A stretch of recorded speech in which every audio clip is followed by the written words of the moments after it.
That's right.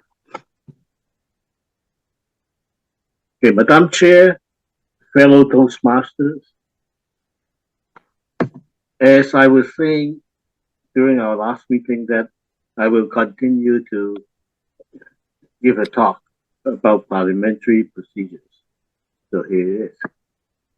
From just a little short review of what I talked about last week was, as far as parliamentary procedure is concerned, there's 7 fundamental principles which I have talked about. But I will send these everyone a copy in case you forgot about it. And to continue with that, this week is the application of the parliamentary procedures. I know it, as I was mentioning before, this is totally a long subject. I'm just touching a little bit of the basic of parliamentary procedures. And you can either buy a book about the parliamentary procedures, or you can get other literatures within the Toastmaster International on the website. But as far as parliamentary procedure is concerned, Toastmaster has choose Robert's rules of order as its parliamentary procedure. It's been created by a person named Henry Robert in 1876. Mind you, that's almost 150 years ago. Right? Some would say that it's getting old, it's old-fashioned, it's too formal, it's too complicated.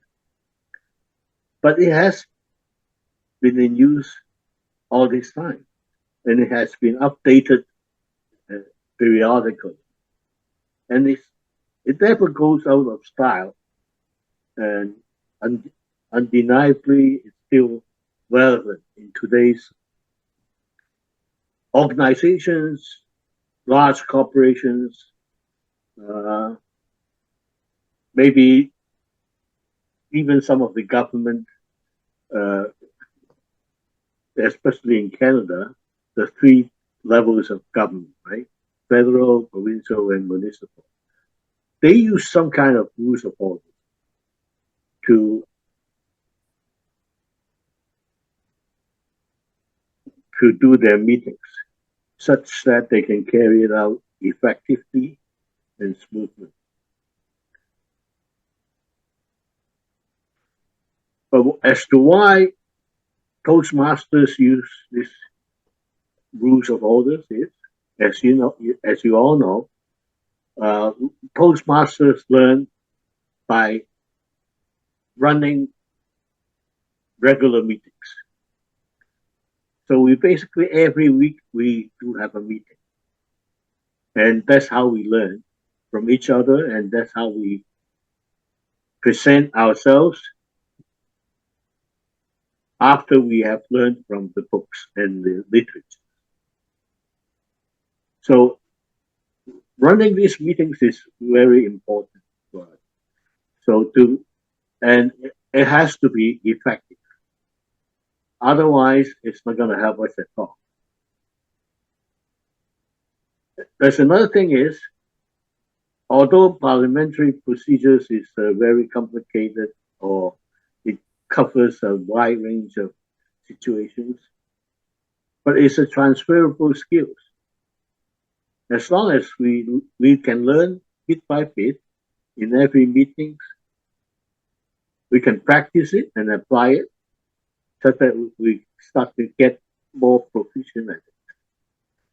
I remember the first time somebody told me that about parliamentary procedures. I don't know what the hell they're talking about. But as soon as they talk about Robert's Rule of Order, I remember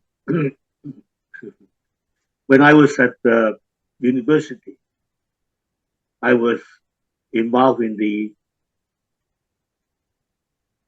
students' union. And when we have our meetings, we follow a book called Rules of Order, and it's called the Roberts Rule of Order.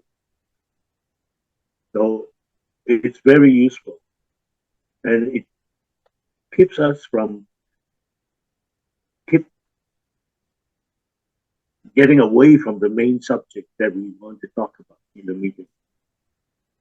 So regular meetings, business sessions, club elections, etc., are a few examples of how we can use the rules of the parliamentary procedures.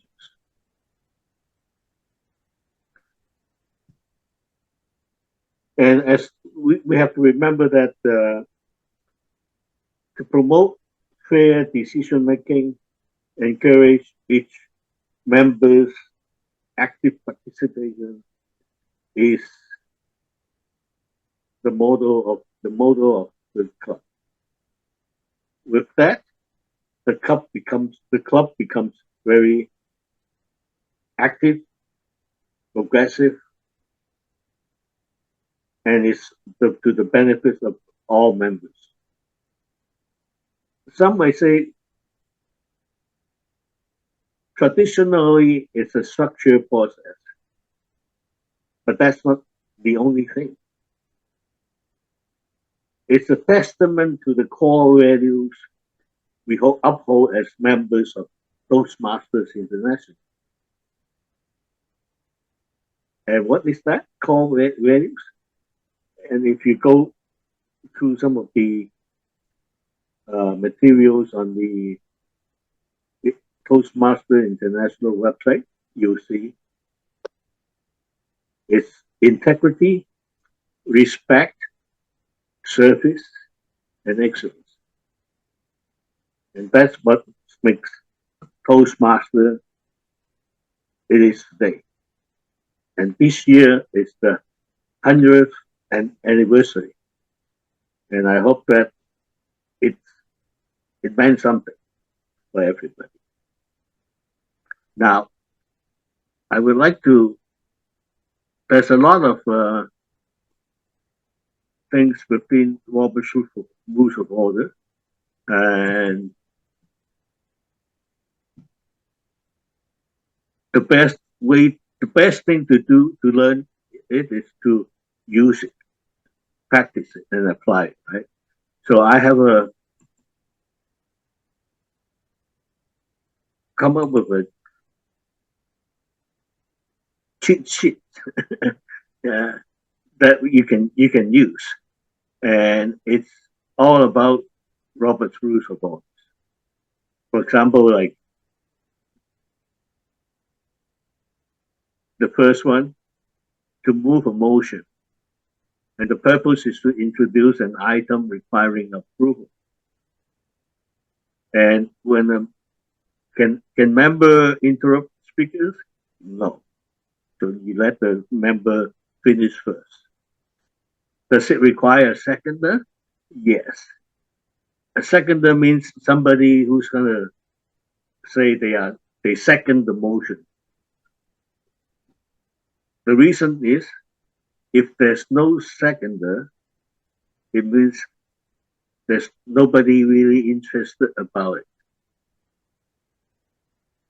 If there's a seconder, at least there's two-person interest on the motion. That's at hand. Can it be debated? That usually comes right after the seconder.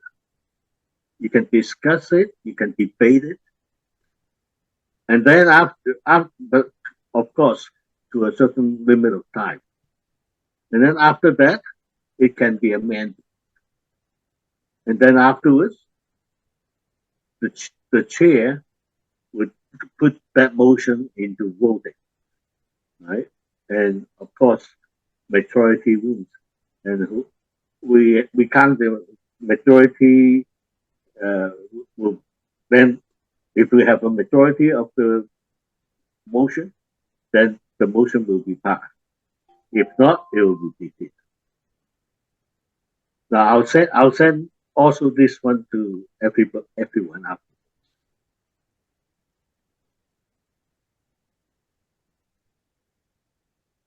To practice, like I said, to practice and apply this, the best is for every meeting, for every business meeting, if there's a vote that's required, and also for especially elections of the club officers. That's when we really use the Robert's Rules of Law. But of course, for election, that's another subject, and somebody would be uh, presenting how to run an election.